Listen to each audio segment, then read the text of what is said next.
तो गाइस हमारा अगला लेक्चर है स्ट्रक्चर ऑफ सी प्रोग्राम। ठीक है, तो हमने कीवर्ड तक कर लिया है।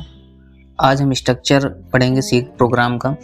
तो बेसिकली सी प्रोग्राम मैं बता दे रहा हूँ थोड़ा सा फ्री हैंड से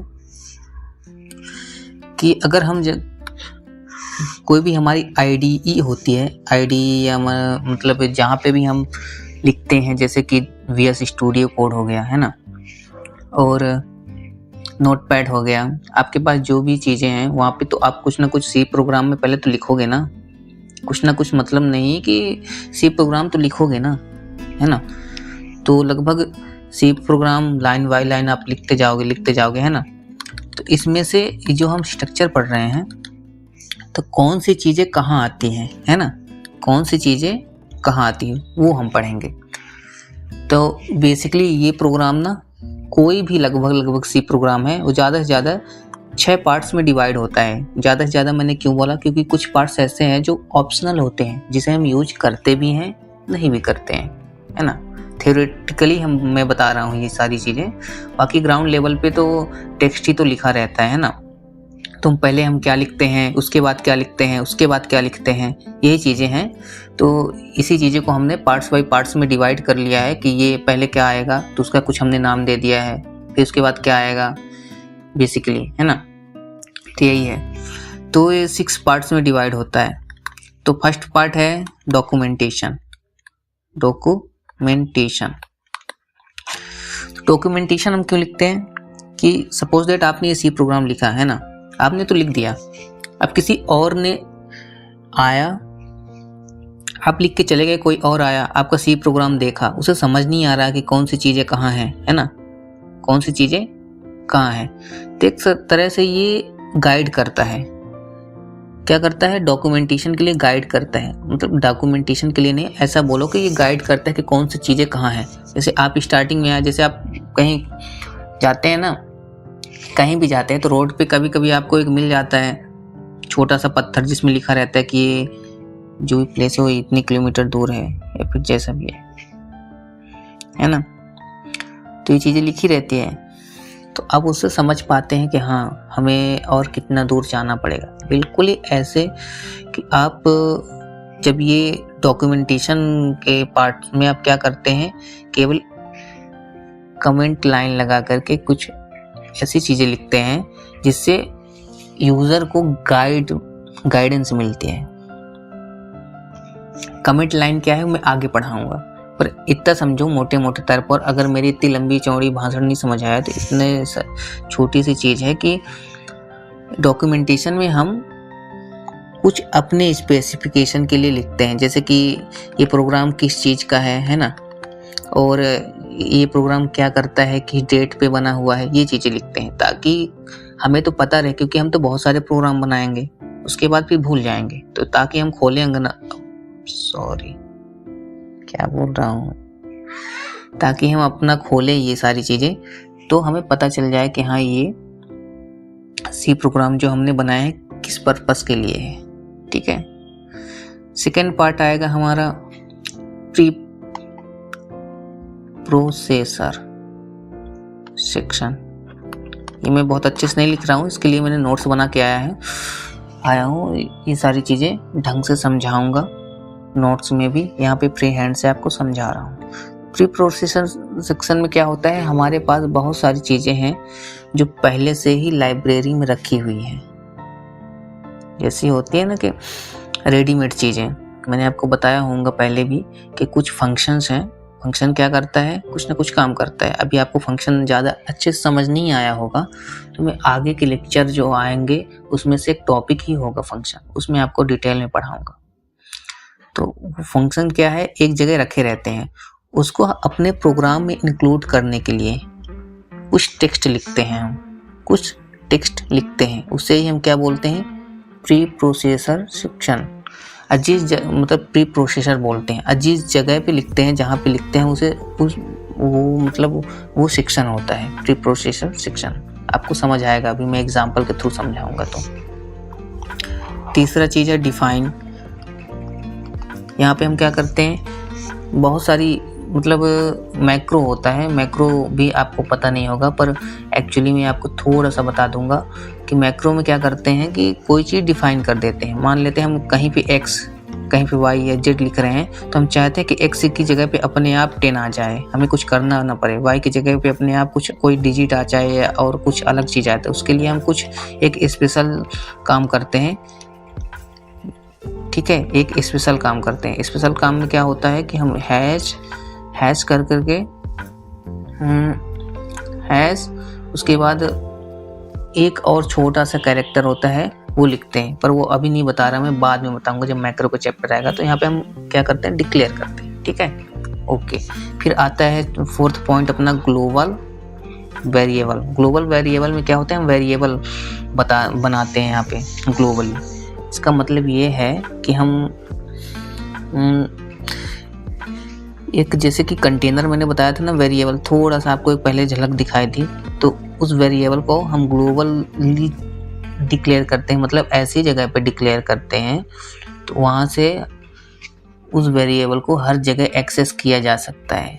मुझे पता है जो जो चीज़ें मैंने चारों चीज़ें बताया होंगे ढंग से समझ नहीं आई होगी, है ना, कोई दिक्कत नहीं। थोड़ा थोड़ा भी आ रहा है ना तो कोई दिक्कत नहीं है, आगे चल के इसे एकदम डिटेलिंग में पढ़ेंगे, क्योंकि हर एक जो भी तो ये जहाँ पे मैंने फर्स्ट सेकंड थर्ड यहाँ पे लेवलिंग कर रखी है ना, ये सारी चीज़ों का एक अलग ही चैप्टर है, तो वहाँ पे हम और ढंग से पढ़ेंगे। ठीक है, और 5th वाला पार्ट है हमारा मेन का। मेन वाला क्या है हमारा, मेन वाला जैसे कि नाम ही है इसका मेन, तो मेन वाला मेन है। ठीक है, इसके बिना तो कोई सी प्रोग्राम चलेगा ही नहीं। सी प्रोग्राम चलना ही यहीं से स्टार्ट होता है। ठीक है, ये भी फंक्शन के पार्ट में बताऊंगा, अभी भी बताऊंगा थोड़ा सा, पर यहाँ पे हम केवल एक बड़ा सा जो प्रोग्राम रहता है ना वो कितने टुकड़ों में हो सकता है वो चीज़ें हम केवल यहाँ पे डिस्कस कर रहे हैं। हम कोई सी चीज़ में डीप एंड डाइव नहीं कर रहे हैं, इसलिए मैं थोड़ा थोड़ा सब कुछ बता दूंगा। उसके बाद ये जो चीज़ें आएंगी ना, इन चीज़ों के इन टुकड़ों को, ये जो छोटे छोटे टुकड़े हैं ये और ये वाले, इन्हें डिटेलिंग करने के लिए अलग वीडियोस आएंगे। ओके, तो मेन वाला हर सी प्रोग्राम में मेन फंक्शन होता है। जब कभी भी आप ये सी प्रोग्राम लिख लोगे, है ना, ऐसा मान लेते हैं यहाँ पे मेन है, मेन फंक्शन, तो जब ये सीपीयू में जाएगा, रन होने जाएगा, तो मेन प्रोग्राम सबसे पहले यहीं से स्टार्ट होगा, यहाँ से स्टार्ट होगा, यहाँ से, ना कि स्टार्टिंग से स्टार्ट होगा, मेन से स्टार्ट होगा। ठीक है, उसके बाद ये जाके देखेगा जो भी इंस्ट्रक्शन रहेंगे, अगर ये कहीं बाहर जाना पड़ रहा है तो फिर तब यहाँ से जा करके देखेगा। एक तरह से बोले मेन हेड है, और जो छोटी छोटी चीज़ें हैं ब्रांचेस हैं, तो पहले हेड के पास जाएगा, हेड जो बोलेगा तब जाना पड़ेगा उसे ब्रांच के पास अपने। ठीक है, ओके। 6th पार्ट है हमारा सब प्रोग्राम। सब प्रोग्राम क्या होता है कि ये ऑप्शनल पार्ट है। ऑप्शनल पार्ट कैसे है कि हम कभी यूज भी करते हैं जब ज़रूरत होती है, नहीं ज़रूरत होती तो नहीं यूज करते हैं। जैसे फंक्शन बना देते हैं, मेनली फंक्शन ही होता है, यूजर डिफाइंड फंक्शन। तो ये चीज़ें हम बहुत ज़्यादा डिटेल में क्या करेंगे, फंक्शन के चैप्टर में पढ़ेंगे, सब प्रोग्राम वाला। ठीक है, तो हम देखते हैं यहाँ पे, तो कोई भी एक प्रोग्राम होता है ना, सी की फाइल होती है, सी का फाइल जहाँ पे हमने सी प्रोग्राम लिख रखा है, अपना प्रोग्राम लिख रखा है कायम सी लैंग्वेज में, वो 6 पार्ट्स में डिवाइड होता है। पहला हो गया डॉक्यूमेंटेशन। ठीक है, डॉक्यूमेंटेशन में क्या होता है, हम यहाँ पे डिस्क्रिप्शन लिखते हैं, नाम लिखते हैं प्रोग्राम का, और बहुत सारी चीज़ें लिखते हैं। किस लिए लिखते हैं, ताकि हमें पता रहे कि ये कौन सा काम करता है प्रोग्राम, है ना, हमें ताकि सहूलियत रहे, हमें आसानी रहे प्रोग्राम को समझने के लिए, इसलिए हम इसमें डॉक्यूमेंटेशन में ये सारी चीज़ें लिखते हैं।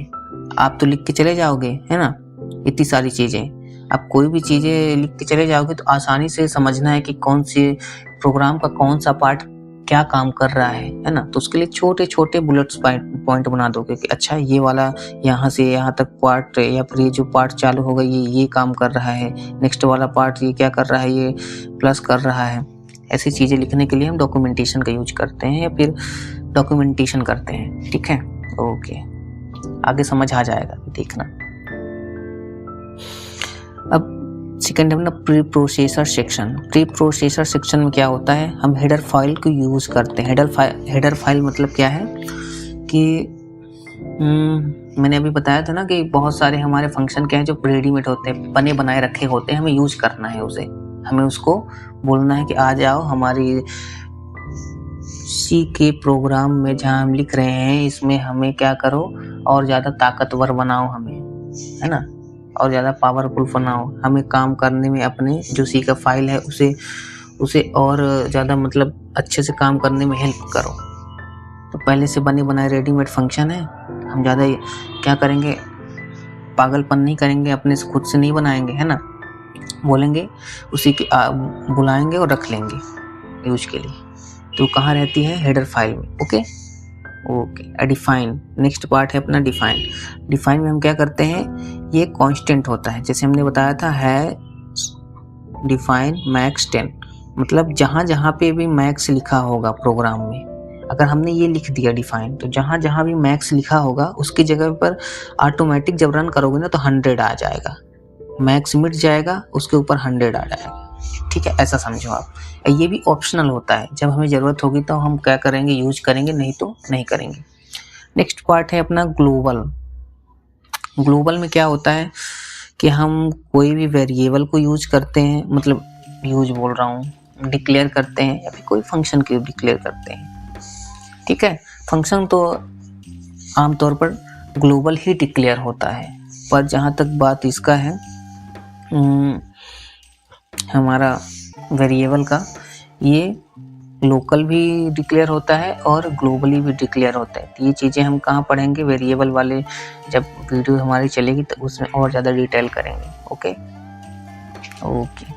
मेन फंक्शन, इसके बारे में तो मैंने बता दिया है कि every C program has a main function, मतलब हर सी प्रोग्राम में मेन फंक्शन होता ही है, और हर जो प्रोग्राम होता है ना जब वो रन होगा तो सी से ही स्टार्ट होगा। मुझे पता है अभी कि आपके पास बहुत सारे डाउट होंगे, है ना, मेरे पास भी थे, इसलिए मुझे लगता है कि आपके पास भी होंगे अगर आप पहली बार पढ़ रहे हो तो।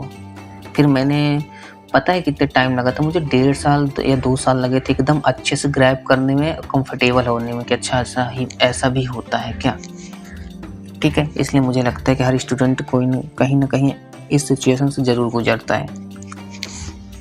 एक ये हुआ सब प्रोग्राम, तो ये यूजर डिफाइंड फंक्शन है। ठीक है, मतलब हम खुद ही बताते हैं चीज़ें। यूजर डिफाइंड क्या होता है ये फंक्शन वाले चैप्टर में पढ़ेंगे। अभी तो हम क्या कर रहे हैं, ऊपर से थोड़ा थोड़ा देख रहे हैं। क्यों देख रहे हैं, क्योंकि हमारे पास ये टॉपिक है, इसलिए इस टॉपिक को कवर करने के लिए। बाकी तो इसकी इतनी ज़्यादा ज़रूरत है नहीं, सच बताऊँ तो। लेकिन हाँ, जो यूनिवर्सिटी में पढ़ते हैं या फिर कोई कॉम्पिटिटिव एग्ज़ाम में जाएंगे, या फिर कभी कभी तो इंटरव्यूअर भी पूछ लेता है ये चीज़ें। और ऑब्वियस सी बातें हैं, जैसे आपके पास कोई घर है एक, है ना, घर है तो पूछेगा ना आपके घर में कितने कमरे हैं, क्या आपका सेपरेट कमरा है, एक ही कमरे में रहते हो, कैसा है आपका। बिल्कुल ऐसे एक सी प्रोग्राम है ना, तो सी प्रोग्राम है तो उसमें वो पूछेगा ना सी प्रोग्राम कितने पार्ट में डिवाइड होता है, कौन सी चीज़ें कहाँ पे लिखते हैं। ठीक है, वही चीज़ें हैं कि सी प्रोग्राम कितने पार्ट में डिवाइड होता है, कौन सी चीज़ें कहाँ लिखते हैं, ये चीज़ें हम थोड़ा सा ओवरव्यू ले रहे हैं। और हर एक पार्ट का अपना एक अपना टॉपिक है, हर एक पार्ट जो है अपने आप में एक टॉपिक है। ठीक है, तो इसी वजह से हम थोड़ा थोड़ा यहाँ पे देखेंगे। जब हमारा इसका खुद ही चैप्टर चलेगा, जैसे फंक्शन का चैप्टर में हम मेन पूरा कवर कर लेंगे, पूरा सब फंक्शन भी कवर कर लेंगे। और जैसा भी यहाँ पे भी जो पार्ट दिया है पूरा वेरिएबल के, इसमें हम देख लेंगे पूरा जो भी ग्लोबल है डिक्लेयर करना और लोकल डिक्लेयर करना।